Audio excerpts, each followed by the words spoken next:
सबसे पहले coordination compound में हम बात कर रहे हैं किसकी? सिर्फ कंपाउंड की। ये नाम सुना आपने कंपाउंड? बताओ क्या मतलब होता है कंपाउंड का? कोई एक जना हाथ खड़ा करके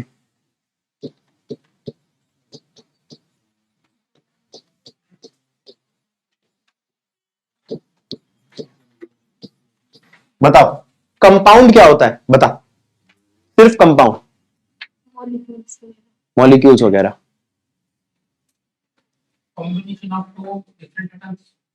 combination of two different atoms. अच्छा, और दो एलिमेंट्स का कॉम्बिनेशन। अच्छा भाई, यहां इन्होंने एक चीज तो बोल ही दिया, ये कॉम्बिनेशन है। कॉम्बिनेशन कोई ऑनलाइन वाला बच्चा बताना चाहेगा? Of two different chemical species. कैसी स्पीशीज? Chemical species. दो अलग अलग केमिकल स्पीशीज को अगर मैं जोड़ता हूं, दो अलग अलग केमिकल स्पीशीज को मैं अगर जोड़ता हूं विद अ बॉन्ड, अब वो बॉन्ड डिफाइन करेगा कैसा। तो कैसा कंपाउंड है जरा देखना क्या लिखा है मैंने, पढ़ो। आयनिक कंपाउंड में कैसा बॉन्ड होगा? और इसके बारे में आप जानते हो। कौन सा ऐसा बच्चा जिसको आयनिक बॉन्ड नहीं पता? आयनिक बॉन्ड में एक इलेक्ट्रॉन देता है और एक इलेक्ट्रॉन एक्सेप्ट करता है। क्या पीयूष ये बात ठीक है? इसमें क्या एनायन और कैटायन होते हैं? दूसरा है कोवेलेंट कंपाउंड। कैसा compound? Covalent compound. Preeti part 2, covalent compound क्या होता है बेटा? बोलो, क्या होती है इसके अंदर? शेयरिंग। क्या होती है इसके अंदर? इसमें शेयर होते हैं। जैसे C और O। C के पास कितने इलेक्ट्रॉन है? 4। वो ऑक्सीजन के 2 इलेक्ट्रॉन बांट लेता है। क्या इसका पेट भरा? नहीं। तो इसने कहा ठीक है भाई, मैं 2 अपने इलेक्ट्रॉन जो है दूसरे ऑक्सीजन के साथ बांट लूंगा, शायद अब भर जाए मेरा पेट। भर गया। और क्या बना कंपाउंड? CO2। क्या बना कंपाउंड? गलत लगा हो तो टोको। क्या CO2 एक कोवेलेंट कंपाउंड है? हाँ। क्या NaCl आयनिक कंपाउंड है? फिर हमने कहा कि कुछ भी प्योर आयनिक नहीं होता, फिर कुछ भी प्योर कोवेलेंट नहीं होता। तो यहां पर फैजान ने पूछा भैया ये किसने कहा? वो फैजान कह रहा उसने, सार्थक ने। तो फजान रूल था। कौन सा रूल था? फजान। कौन सा रूल था? फजान ने कहा। ठीक है, कि कुछ भी आयनिक नहीं होता, कुछ भी कोवेलेंट नहीं होता। लेकिन वहीं पे हमने एक बॉन्ड और पढ़ा था, नाम याद है? Dative bond. अभी इसकी बात करेंगे। कोऑर्डिनेशन वर्ड वहां से निकला है, कोऑर्डिनेशन। तो एक नई बॉन्डिंग आई है। बॉन्डिंग का नाम देखो क्या लिखा है, कोऑर्डिनेटिंग बॉन्डिंग या कोऑर्डिनेट बॉन्डिंग। तो कोऑर्डिनेशन कंपाउंड होंगे जिसके अंदर ये कोऑर्डिनेटिंग बॉन्डिंग होगी। चलो उसको पीछे से उठाते, काफी पीछे से। हमने कब देखा पहली बार कोऑर्डिनेशन बॉन्ड? हमने ये देखा अभी पी ब्लॉक में, हम नाइट्रोजन के ऑक्साइड्स में देख के आ रहे हैं। किसमें देख के आ रहे हैं? नाइट्रोजन के ऑक्साइड में, जो टर्म 1 में पी ब्लॉक चैप्टर था। ठीक है, लास्ट ईयर ये हमने देखा CO में, कार्बन मोनोऑक्साइड गैस में, और ओजोन में। सबसे आसान ओजोन ही लग रहा है मेरे को, मैं उसी से समझाता हूं आपको। ओजोन जिसके पास 3 ऑक्सीजन होते हैं। कितने ऑक्सीजन होते हैं? 3। 3 के पास हमने सोचा कि भैया काम करो, ऐसे इलेक्ट्रॉन बांट लो। ये इसके इलेक्ट्रॉन है, ठीक है, ये इसके इलेक्ट्रॉन है, और ये इसके इलेक्ट्रॉन है। सुनना, इसके कम रह गए। ठीक है, मैं बात कर रहा हूं आर्यन से। आर्यन से पूछा मैंने, बेटा ये वाला ऑप्शन कैसा? आर्यन ने कहा भैया इसके पास तो 8 इलेक्ट्रॉन हो गए, इसका पेट भर गया, इसका भी पेट भर गया। और ऐसा ही जब मैंने उस पीले वाले को देखा तो उसका पेट ज्यादा भर गया। कितने हो गए? 10 इलेक्ट्रॉन। अगर इसके पास 10 इलेक्ट्रॉन हो गए तो कोई गड़बड़ है? बिल्कुल गड़बड़ है। ये बात ठीक नहीं है। ये बात ठीक है आर्यन? आर्यन ने कहा भैया हो जाए तो ठीक है, वरना ऑक्टेट रूल का फेलियर मान लेंगे, लेकिन कोशिश करो उसके 8 हो जाए। कितने हो जाए? करो 8। हमने कहा देखते भाई हो जाए तो ओजोन ने अपने 2 इलेक्ट्रॉन इसको दिए। उसने कहा भाई तू मुझसे ले ले, मुझे तेरे नहीं चाहिए, मुझे जरूरत नहीं है। ठीक है, ये लो। अब जरा गिनना इस वाले ओजोन के, इसके और उसके।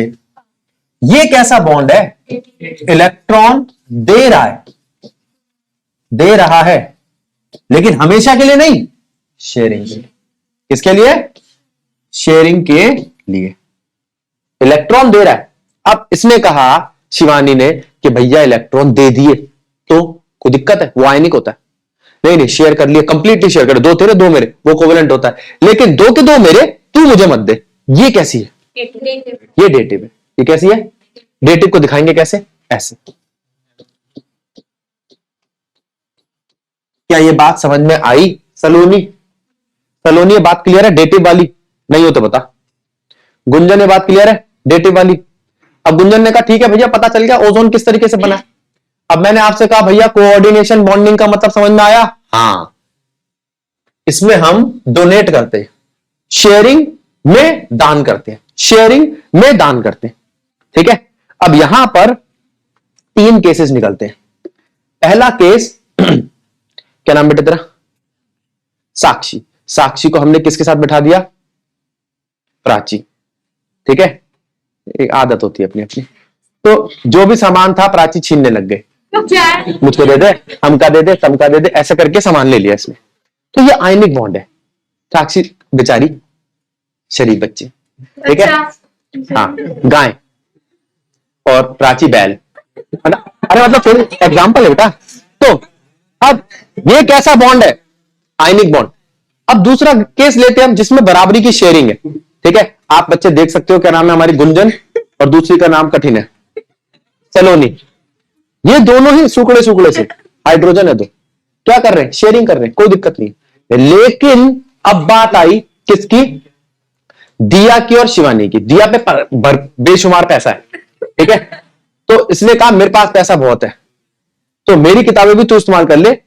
इसका मतलब ये दान कर रही है या वो छीन रही है? छीना होता तो आयनिक होता, ये तो दान किया। दान किया मतलब ये कह रही है मेरी यूज कर ले, मैं जब चाहूं अपनी। तो ये डेटिव बॉन्ड है। कैसा बॉन्ड हो गया? इतनी बात समझ में आई? इतनी बात समझ में आई? अब थोड़ा डेटिव का नया रूप देखेंगे। आ जाओ, यहां तक बात समझ में आ गई डेटिव की? ये आपने पहले देख रखा है। डेटिव कोई कोऑर्डिनेट बॉन्डिंग कहते, कोई समस्या? अब कोऑर्डिनेशन का मैं दूसरा मतलब दिखाऊंगा, आप इसको देखो, समझो और आगे चलो। मैंने आपसे कहा कि जरा इसको देखो, मैं एक हाइब्रिडाइजेशन दिखा रहा हूं। मैं ये पीछे से क्यों लिंक कर रहा हूं? जिससे आपको याद रहे। जैसे अब मैं कंपाउंड पढ़ा रहा हूं, तो सबसे पहले दिमाग में क्या आया? प्रतीक ने कहा भैया PCl5 बनाया था, ठीक है, आपने कहा शेयरिंग कर लो। NaCl बनाया था, आपने कहा ये कर लो। सुना भी होगा, केमिस्ट्री में खत्म ही नहीं होते एक्सेप्शन। आपने फिर नाश मार दिया, फिर एक नई चीज लिया। तो उसको अपन देख लेते ना, क्या ये नई चीज आई कहां से? तो PCl5 कहां से आया था? प्रतीक याद है? तो P में हम देखते थे वैलेंस शेल के इलेक्ट्रॉन कितने होते थे? NH2 और NP3। क्या ये बात ठीक है प्रतीक? बोल। अब प्रतीक ने कहा भैया ये है वैलेंस शेल के इलेक्ट्रॉन ग्राउंड स्टेट में, ये P है ग्राउंड स्टेट में। फिर मैंने कहा प्रतीक एक्साइटेड स्टेट में लेके जाइयो, तो इसने कहा भैया सबको खुला खुला करो, एक के पास एक। गलत है प्रतीक? क्लियर? बात को समझो और मुझे समझाओ कि क्या इस तरीके की हाइब्रिडाइजेशन आपको आती है? आती है? फिर मैंने आपसे कहा इसके नीचे एक Cl लगाओ, दूसरा, तीसरा, चौथा, पांचवा। 5 Cl लगाए। कितने Cl लगाए? 5। कितने? सब अपना एक एक इलेक्ट्रॉन लेकर आ गए। मैं इसका रंग बदल देता हूं। सब अपना एक एक इलेक्ट्रॉन लेकर आ गए। Cl कौन? क्लोरीन। और उन्होंने कहा कि भैया हमारे साथ एक एक इलेक्ट्रॉन बांट लो। किसको कहा? फॉस्फोरस को। और ये बटे इलेक्ट्रॉन। कितने इलेक्ट्रॉन बट रहे हैं जल्दी बताओ? एक या दो? बोलो। एक एक। एक इलेक्ट्रॉन बटेगा तो क्या कहलाएगा? Sigma bond. एक इलेक्ट्रॉन क्या कहलाएगा? क्या बात क्लियर है?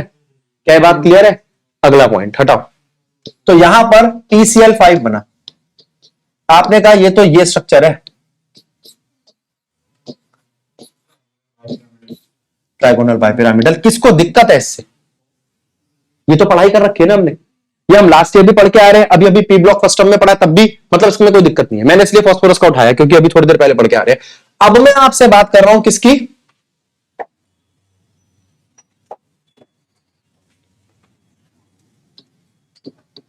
FeCl। 6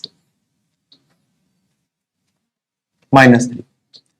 क्या आप सबने एक चैप्टर पढ़ा है रेडॉक्स, ऑक्सीडेशन नंबर निकालनी आती है? कोई बहुत मुश्किल काम नहीं है। आप ये मत कहो कि रेडॉक्स पूरा चैप्टर था, पता नहीं कब 200 साल पहले पढ़ा था, लेकिन ऑक्सीडेशन नंबर निकालना सबसे बेसिक सिस्टम था। याद है? सुजाता, क्या नाम था बेटा तेरा? सलोनी। बात ठीक है कि गलत है? तो सलोनी ने कहा कि भैया इसको एक्स ले लो, ये 6 के 6 क्लोरीन है -1 वाले, और इज इक्वल्स टू ये चार्ज डाल दो। कोई दिक्कत? तो यहां से एक्स कितना आया बताना। ये किसका चार्ज है? सेंट्रल मेटल एटम का।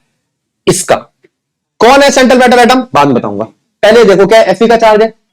ठीक है, अब कोई बच्चा क्या, भैया मुझे पहले से पता है Fe के साथ 6 Cl ऐसे ही लगेंगे, और क्या कर लोगे आप इसका? हाँ, हम कब से मना कर रहे हैं आपको, यही होगा। थोड़ी देर बाद हम यही बता देंगे आपको। हाइब्रिडाइजेशन क्या होगी? sp3d3। लेकिन ये बना कैसे? क्या ये वही नॉर्मल बॉन्डिंग है? नहीं, ये वाली बॉन्डिंग नहीं है। ये जो पीछे वाली बॉन्डिंग दिख रही है ना तुम्हें, ये वाली बॉन्डिंग नहीं है। कौन सी है फिर? आओ देखो, यहां पर Fe के इलेक्ट्रॉन देखो। अब तुम पढ़ चुके हो इसको कि Fe के पास ऐसे इलेक्ट्रॉन भरे जाते हैं, 4s2 3d6। मैंने आपको बताया था Fe चाहता है कि वो हाफ फील्ड बन जाए। क्या बन जाए? बनाओ, +3 बनाओ इसको। पीयूष, बात ठीक है? तो तूने कहा कि भैया डी में 5 इलेक्ट्रॉन भर दिया आपने, बात खत्म। क्लियर? आ जाओ। Fe+3 ऑक्सीडेशन स्टेट पर डी में 5 इलेक्ट्रॉन लेकर बैठा है और ये बनाता है।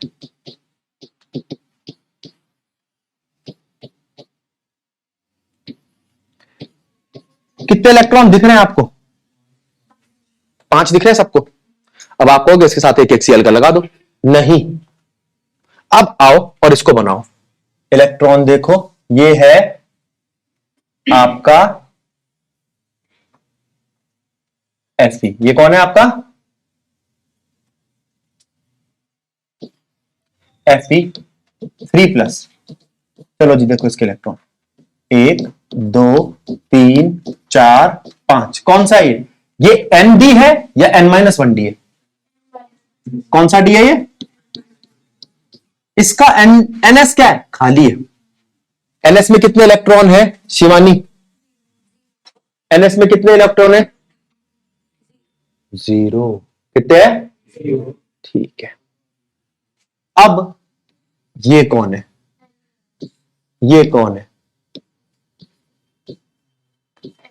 साक्षी। ये और ये, बता फर्क क्या है? सुनो, ये है N-1D और वो है ND। बता दोनों में फर्क क्या है? अभी कह रही भैया वो आखिरी शेल का डी है या आखिरी से पहले शेल का डी है? वो जो आखिरी शेल का डी है वो डी पूरा खाली पड़ा है। ये तो खास बात है डी ब्लॉक एलिमेंट्स की, इनके पास पूरा डी शेल खाली पड़ा होता है। लेकिन किसका? लास्ट का पी भी खाली पड़ा है। एस हमने कर दिया। अब इसके पास क्या है? एक एस, 3 पी, 2 डी। अब आप कहोगे डी 5 होते हैं, लेकिन मुझे चाहिए कितने, वो कौन बताएगा? Coordination number. आ रही नहीं चीज? तुम कहोगे भैया ये है सेंट्रल मेटल एटम, इसके साथ जितने लिगेंड है ना उनको गिन दो, कोऑर्डिनेशन नंबर पता चल जाएगा। चलो बताओ कोऑर्डिनेशन नंबर कितना है? ठीक, इजी है। कितने डब्बे खाली चाहिए? अरे कहेगी भैया डब्बे खाली नहीं चाहिए होते। अब देखो यही तो बच्चा कहता है कि डब्बे खाली क्यों चाहिए, हर एक डब्बे में एक इलेक्ट्रॉन होना चाहिए, जोड़ा बनाना है। नहीं, ये अलग तरीके की बॉन्डिंग है। ये वो जमाना है जब एक इलेक्ट्रॉन दूसरे इलेक्ट्रॉन के साथ जोड़ा बनाता था। अब जो नई तरीके की बॉन्डिंग आई है, इसमें क्या है? कमरा हम देंगे, जोड़ा तुम लाओ। मैं मतलब इलेक्ट्रॉन का जोड़ा, समझ रहे हो? समझ रहे हो? ओयो नहीं, बेवकूफ कहेंगे। तो यहां पे आपके पास NS है, NP है, ND है। ठीक है, हम आपको क्या देंगे? खाली कमरा। आप क्या लाओगे? देखो किसका जोड़ा है? क्लोरीन के इलेक्ट्रॉन का। सिंगल नहीं, सिंगल इलेक्ट्रॉन नहीं। ये सोचिए कि सिंगल इलेक्ट्रॉन आएगा क्या क्लोरीन का? नहीं, पेयर आएगा इलेक्ट्रॉन का। इसको समझो। चलो हो गया मजाक, ये क्या है, ये भरे हुए इलेक्ट्रॉन, आ जाओ। अब ये क्या है, ये किसका है, किसके इलेक्ट्रॉन है, क्लोरीन के, क्लोरीन के। गलत है तो टोको। क्या छू दिया हमने, ये क्या है भैया, क्या है ये बेटा, ध्यान दे लो, sp3d2 हाइब्रिडाइजेशन हो गई आपकी, sp3d2, हाँ ना बोलो, गलत है। आपने कहा कि भैया हाइब्रिडाइजेशन तो मिल गई हमें, लेकिन ये कैसी हाइब्रिडाइजेशन है, क्या ये ऐसी हाइब्रिडाइजेशन है, ये शेयरिंग है, ये डेटिव है। उसने सिर्फ अपना ऑर्बिटल दिया है इलेक्ट्रॉन क्लोरीन के, कुछ अलग लगा। ये था वो जो आयरन ने कहा भैया मेरे 5 कमरे खाली है, तुम जाके क्लोरीन के इलेक्ट्रॉनों को रख दो। अब ये कैसे लिगेंड थे, शरीर। अब आएंगे गुंडे, अब आए हैं कौन से लिगेंड, 6Cn। अच्छा ये बात मैं समझाऊं आपको कि जैसे ये बनाया, ये जब अपने आप समझ गया, +3 ऑक्सीडेशन निकालना सीख गए, वो तो दोबारा ना सिखाऊं।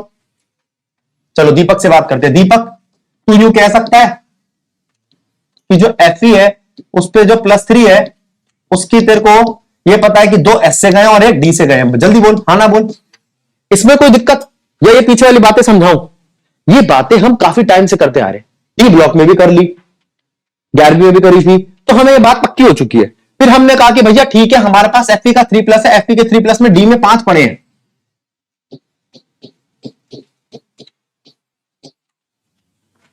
ठीक है। अब फिर से आए Fe के पास कमरा मांगने, ठीक है, उसने कहा कि मेरा sp_d खाली पड़ा है, उसने कहा नहीं हम तो तेरे वाले कमरे में रहेंगे, और क्या करा, क्या है ये, स्ट्रॉन्ग लिगेंड। कैसे लिगेंड है, स्ट्रॉन्ग लिगेंड, ठीक है। ये कौन थे, अच्छे बच्चे, ये वाला क्लोरीन कौन था, दीपक। अब कौन आया है, संयम, तो अब वो भी 6 संयम, हद हो गई। देखो एक नहीं जला जा रहा हमसे, तो संयम ने आके क्या किया, सुनो सुनो सुनो, संयम ने आके क्या, बेटा आवाज नहीं, देखो ध्यान दो, ये सारा तुम्हारी रिकॉर्डिंग देखा बेटा, फिर गड़बड़ होगी। संयम ने आके क्या करा, शी सेज कि मैं स्ट्रॉन्ग लिगेंड हूं। स्ट्रॉन्ग लिगेंड करता क्या, अब आने वाली बड़ी इंपॉर्टेंट चीज जरा समझना, बड़ी इंपॉर्टेंट चीज समझना आने वाली, समझो जरा। अब आप ये देखो, हमने कोऑर्डिनेशन कंपाउंड का चैप्टर नहीं पढ़ा, अभी चालू था, अभी हमें कोऑर्डिनेशन कंपाउंड नहीं पता, लेकिन हमें ये पता कि हो क्या रहा है इसके अंदर। यहां पर ये 5 इलेक्ट्रॉन पड़े, स्ट्रॉन्ग लिगेंड क्या करेगा, वो कहेगा कि अपने भी इलेक्ट्रॉन पेयर अप कर दे। अब देखो नई चीज,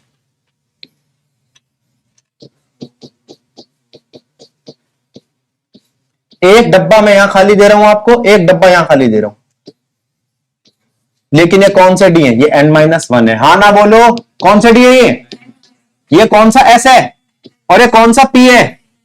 फिर तुमने कहा ये तो बात तो वही है, D2sp3, बात ये वो नहीं है, बिल्कुल गलत, शेप अलग नहीं होगी, शेप सेम है, ऑक्टाहेड्रल शेप, अब नहीं है तो क्या करें, शेप वही है, शेप वही नहीं होगी, नई बात समझ में आई, शेप वही होगी, तेरी बात बोल रहा था, शेप वही नहीं होगी बेटा, जोकिंग समझ तो, ऑक्टाहेड्रल शेप है इसकी, मेरी बात सुनो, क्या FeCN6 की ऑक्टाहेड्रल शेप है, हाँ, लेकिन D पहले भर दिया गया। अब इसमें कहा कि फर्क क्या हुआ भैया, अगर D पहले भर दिया तो इनर ऑर्बिटल कॉम्प्लेक्स, D बाद में भरा तो आउटर ऑर्बिटल कॉम्प्लेक्स। अब क्वेश्चन आया, सुनो और मुझे बताओ कि क्या रीजन होगा।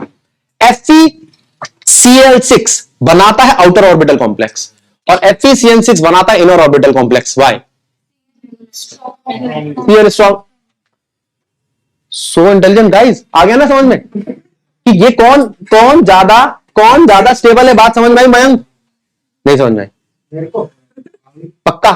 अब मयंक ने कहा कि भैया मुझे पता चल गया, लिगेंड जो है ना, अगर वो दबाव डालेगा तो इलेक्ट्रॉन पेयरअप हो जाएंगे, इलेक्ट्रॉन कहां तक?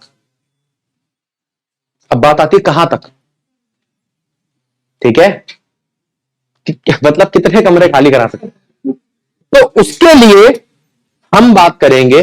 अब ये सब चैप्टर में आना है अभी, CFT ये पूरा टॉपिक है, ये जो VBT पढ़ा ये पूरा टॉपिक है, आराम आराम से करें। लेकिन ऐसा तो नहीं अपने को समझ में नहीं आ रहा, ये सब बेस पढ़ चुके हैं हम पायल, ठीक है, ये बात पढ़ चुके हैं कि नहीं। अब साक्षी ने कहा कि भैया ठीक है CFT कोई चीज है, लेकिन होने वाला क्या है। पहले साक्षी ये बता कि डी में कितने ऑर्बिटल्स होते हैं? 5। ये पांचों के पांचों एक एनर्जी वाले डी जनरेटेड ऑर्बिटल्स है। कैसे ऑर्बिटल्स है? डी जनरेटेड, पांचों के पांचों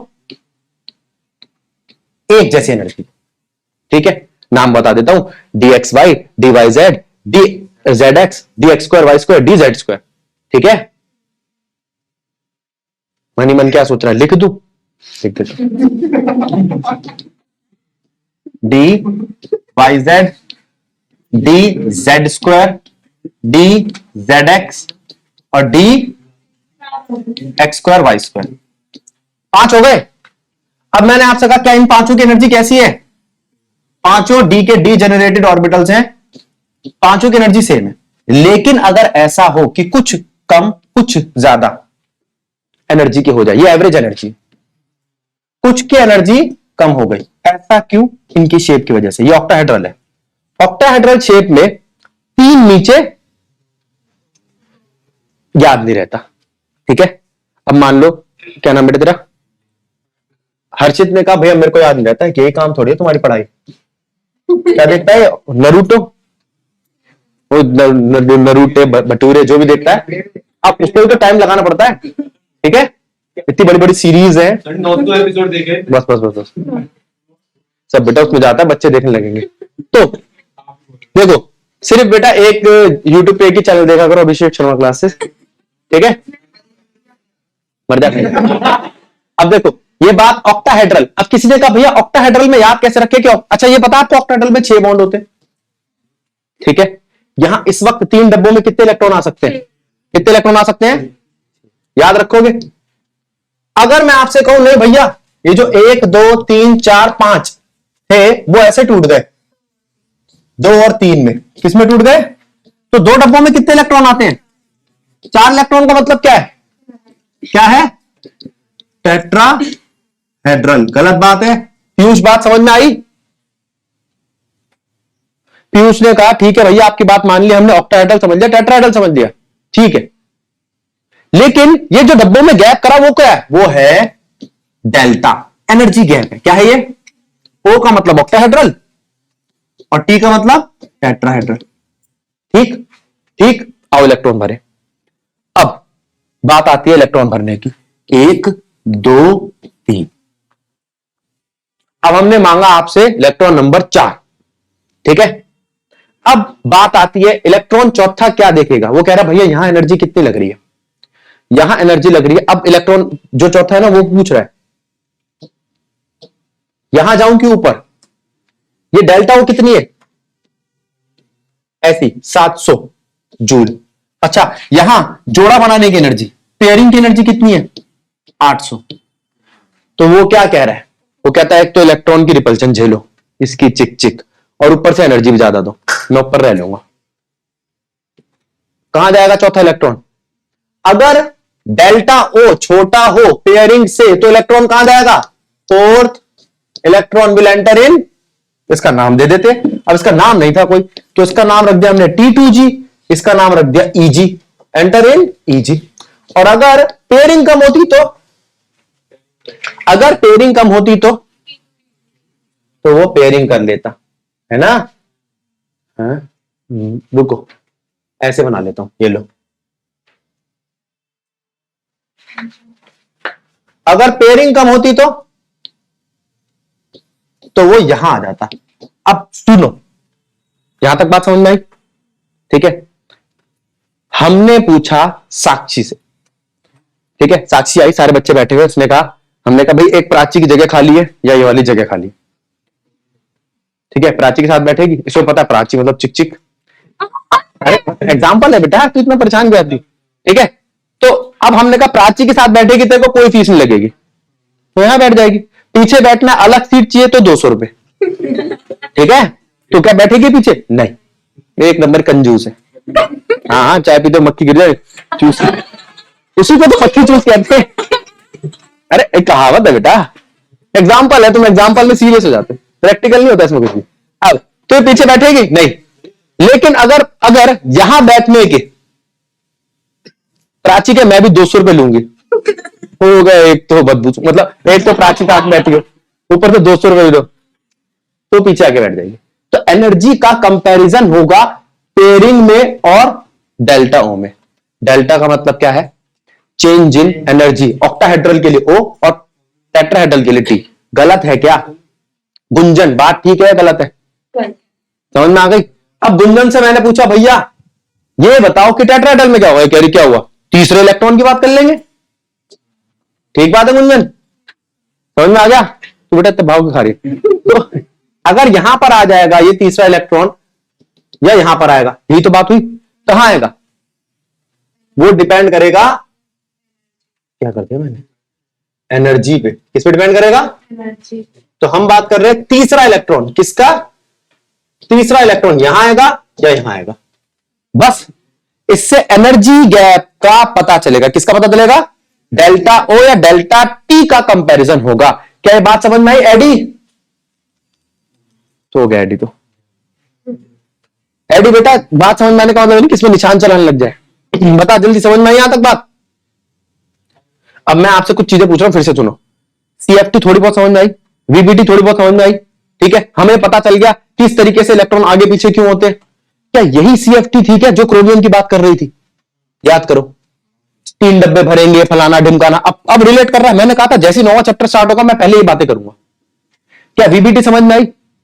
अब हम आते हैं आज के पहले पॉइंट पे। अब चैप्टर स्टार्ट होगा। नाम क्या है? Coordination compound.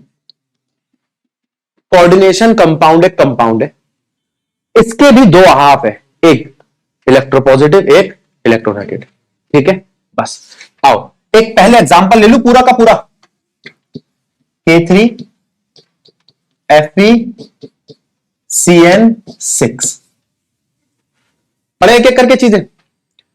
कौन है ये K3? रंग बिरंगा बनाएंगे इसको। Outer ion. कौन है ये? Outer ion. क्या ये बात समझ में आई? आर्यन, आर्यन ने पूछा आउटर आयन क्यों है? क्योंकि बाहर बैठा है। इससे आसान डेफिनेशन क्या होगी? कौन आउटर आयन? जो इससे बाहर है। किससे? इसका नाम हम रख रहे हैं कोऑर्डिनेशन स्फीयर। कोऑर्डिनेशन स्फीयर क्या है? जल्दी बता। कोऑर्डिनेशन स्फीयर मतलब वो घेरा जिसमें कोऑर्डिनेशन बॉन्ड बन रहा है। इसी की शेप देखते हैं। हो गया खेल लेने। ये कौन है? रुक जाओ, कौन सा रंग है बता? पिंक वाला? ग्रीन लेंगे, हमने पैसे लगाया। Central metal atom. कौन सा है ये? क्या है ये? सेंट्रल मेटल एटम, ठीक है। और उसके बाजू में कौन है? अब बता कौन सा है? पिंक।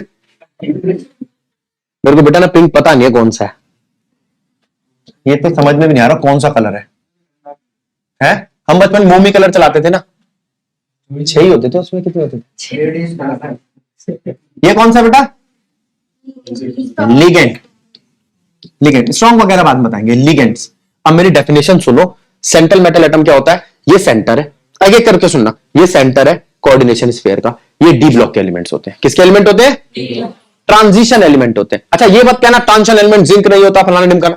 अभी के लिए ट्रांजिशन एलिमेंट और वो दोनों सेम है। जब कोई तुमसे पूछे ना कि फलाना वाला ग्रुप डी ब्लॉक का होने के बाद में ट्रांजिशन एलिमेंट क्यों नहीं है, तब बताना उसकी डेफिनेशन, वरना ट्रांजिशन एलिमेंट और इनको एक मान लिया करो, है ना। कई बार आ जाते हैं ना बच्चे। आज एक बच्ची आ गई धरने बैठ गई, नहीं भैया आपने कहा था जिंक ट्रांजिशन एलिमेंट नहीं होता, किताब में लिखा। इतना नहीं, बस जब पूछे तब। वैसे ट्रांजिशन एलिमेंट और डी ब्लॉक एक जैसे से ही है। तो डी ब्लॉक के एलिमेंट ज्यादातर सेंट्रल मेटल एटम होते हैं। क्या होते हैं? और ये लिगेंड कौन होते हैं? पहले हमारा मानना था ये मेटल है, इसके साथ जो बैठा होगा नॉन मेटल होगा, यानी कि नेगेटिव होगा। नहीं, ऐसा जरूरी नहीं निकला। ये लिगेंड्स नेगेटिव होते हैं, ये लिगेंड पॉजिटिव होते हैं, ये लिगेंड न्यूट्रल होते हैं। इससे क्या पता चला? इससे पता चला लिगेंड्स बहुत सारे होते हैं। इस चैप्टर में आधा चैप्टर लिगेंड से भरा पड़ा है। हाँ, दोबारा ध्यान दो एक बारी लिगेंड पे। लिगेंड कैसे हो सकते हैं? लिगेंड नेगेटिव हो सकते हैं, पॉजिटिव हो सकते हैं, न्यूट्रल हो सकते हैं। कैसे हो सकते हैं? नेगेटिव हो सकते हैं, पॉजिटिव हो सकते हैं, न्यूट्रल हो सकते हैं। बात को समझते चले जाओ। अच्छा, नेगेटिव लिगेंड का क्या मतलब है, पॉजिटिव लिगेंड का क्या मतलब है? ये तो चार्ज है। अब फिर किसी ने कहा कि भैया इनका कोई जुड़ाव भी होता है। हाँ, लिगेंड एक जगह से जुड़ा है, दो जगह से जुड़ा है, तीन जगह से जुड़ा है, या बहुत सारी जगह जुड़ा है, उसे कहते हैं डेंटेट। मोनोडेंटेट है लिगेंड, बाइडेंटेट है लिगेंड, पॉलीडेंटेट है लिगेंड। ये हो गए आपके लिगेंड के एक और टाइप। एक तो चार्ज के हिसाब से, ठीक है, एक डेंटेट के हिसाब से, डेंटिसिटी के हिसाब से। उस जुड़ने को ही क्या बोल देते हैं फिर हम टर्म? डेंटिसिटी। क्या बोल देते हैं? डेंटिसिटी। समझ में आया? समझ में आया?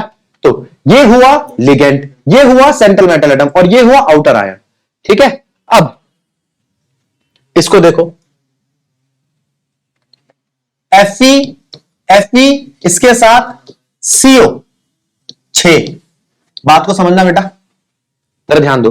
Fe central metal atom, CO क्या है? कार्बन मोनोऑक्साइड एक लिगेंड है। कैसा लिगेंड है? न्यूट्रल। कैसा लिगेंड है? Neutral. Neutral ligand, central metal atom, इससे +3 का चार्ज है, कौन कंपनसेट करेगा? ये 3Cl ले लो। अच्छा, जरूरी नहीं है आउटर आयन हमेशा पॉजिटिव हो, आउटर आयन नेगेटिव भी, ये दिख तो रहा। आउटर आयन कैसा हो गया? ये पूरा का पूरा स्फेयर कैसा हो गया? गलत बात है, आना बोलो। फिर सुनो, हमने बात की आपसे किस चीज की? सेंट्रल मेटल एटम की, लिगेंड की और आउटर आयन की। काफी सारे लिगेंड्स हैं, उसकी पूरी लिस्ट दिखाऊंगा मैं आपको। ठीक है, नोट्स में भी आपके पास लिस्ट, मैं फिर भी बताऊंगा कि कौन कौन से, और वो आपको लर्न होने चाहिए। हाँ, आपका एक काम है, अगली क्लास में मैं नेमिंग कराऊंगा, तो नेमिंग से पहले पहले आपका एक काम है, लर्न कर लो सारे लिगेंड्स के नाम और उनका चार्ज। क्या क्या याद करना है आपको? इनका नाम और चार्ज। एक काम, रुक जाओ, अभी छुट्टी नहीं हुई है बेटा। दूसरी चीज क्या आती है? सेंट्रल मेटल एटम जो है, सेंट्रल मेटल एटम का ऑक्सीडेशन नंबर क्या निकालना है?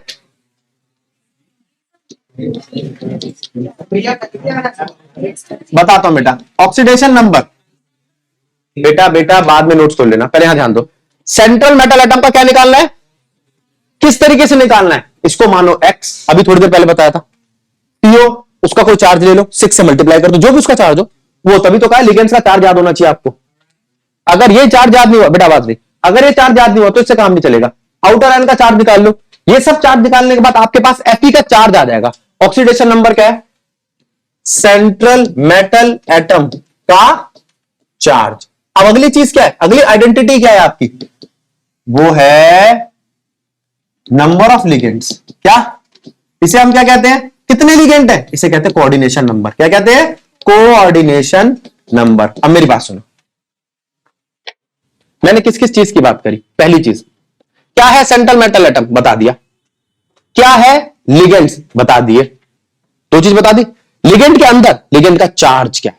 पॉजिटिव, नेगेटिव, न्यूट्रल, इसके अलावा कोई चार्ज होता है? उसके बाद लिगेंड की डेंटिसिटी कितनों से जुड़ा हुआ है? एक से जुड़ा है मोनोडेंटेट, दो से जुड़ा है बाइडेंटेट, चार से जुड़ा है पॉलीडेंटेट, ठीक है, या टेट्राडेंटेट भी बोल सकते हो। डेंटिसिटी, ठीक है, ठीक है। एक चिलेटिक इफेक्ट है, वो अब जब आएगा तब बताऊंगा। उसके बाद हमने क्या बताया? Oxidation number. ऑक्सीडेशन नंबर किसका? चार्ज है, सेंट्रल मेटल एटम का चार्ज, वो तो निकालना जानते हो। फिर उसके बाद क्या बताया? नंबर ऑफ लिगेंड्स, वो क्या है? Coordination number. ये एंटिटीज याद हुई, ठीक है। फिर हम देखेंगे ये डब्बे कैसे है। ये डब्बे, इस डब्बे को क्या नाम दिया? Coordination sphere. क्या नाम दिया है? Coordination sphere. इस कोऑर्डिनेशन स्फीयर के स्ट्रक्चर वगैरह से हमें पता चलेगा कि किस तरीके का ये आइसोमेरिज्म दिखा रहे। क्या दिखा रहे हैं? आइसोमेरिज्म। अब किसने कहा भैया उसके लिगेंड्स पानी थे, H2O थे। अच्छा, हाइड्रेट आइसोमर, तो मतलब लिगेंड देख के पता चल जाएगा। हाँ, अरे भैया उनका चार्ज अलग था, एक का कोऑर्डिनेशन का +2 चार्ज था, एक का 0 चार्ज था, एक का -2 चार्ज था, लेकिन समान सारा सेम था। क्या फर्क आ गया भैया? लिगेंड आउटर आयन से बदल जाते थे, चार्ज अलग है, तो क्या नाम रखो? आयनिक लिगेंड्स, ठीक है, या आयनिक आइसोमर, ठीक है। कौन सा आइसोमर होगा? Ionisation isomer. नाम से पता चल रहा है जिनमें आयन का फर्क हो। सॉल्वेंट जिसमें पानी दिख रहा हो, और कौन सा आइसोमर बन सकता है तुम्हारा? कोऑर्डिनेशन स्फीयर आइसोमर, मतलब एक से ज्यादा स्फीयर होंगे, कभी ये इधर चला जाता होगा, कभी इधर चला जाता होगा। नेक्स्ट क्लास में हमें यही पढ़ना है, लेकिन हमें पहले तीन क्या चीजें याद होनी चाहिए? लिगेंड सारे के सारे, सेंट्रल मेटल एटम के ऑक्सीडेशन नंबर, जितने भी तुम्हें नोट्स में दे रखे उनके जितने भी आपको नाम दिखाई दे सबका ऑक्सीडेशन नंबर निकाल लेना, प्रैक्टिस कर लेना। आपको दिखाई देगा Fe ज्यादातर +3 दिखा रहा है, क्या कभी कभी +2। आपको दिखाई देगा प्लेटिनम या तो 0 दिखाता है या 4 दिखाता है, फिक्स हो जाएंगे आपके दिमाग में। निकल 4 ही दिखा रहा है बार बार या 0 दिखा रहा है, ठीक है। क्रोमियम 6 बहुत दिखा रहा है, तो आपको कोऑर्डिनेशन नंबर सब क्या दे देंगे। उसके बाद आपको ऑक्सीडेशन नंबर, फिर आपको पता चल जाएगा कि आपको कोऑर्डिनेशन नंबर सिर्फ दो तरीके के दिखाई दे रहे हैं, या तो 6 या 4, या तो टेट्राहेड्रल या ऑक्टाहेड्रल। 90% आपके इसी पे क्वेश्चन खत्म हो जाएंगे, ठीक है। 5 वाले भी है, 1 2 कौन? सीओ बनाएगा, सीओ बनाएगा बहुत सारे, वो लफड़े देखेंगे उसके। यहां तक बात समझ में आ गई? ये हुआ आज आपका बेसिक कोऑर्डिनेशन एंड कंपाउंड का। नेक्स्ट क्लास में इन सब की गहराई वाली बातें करेंगे। अभी रुक जाओ, छुट्टी नहीं है तुम्हारी।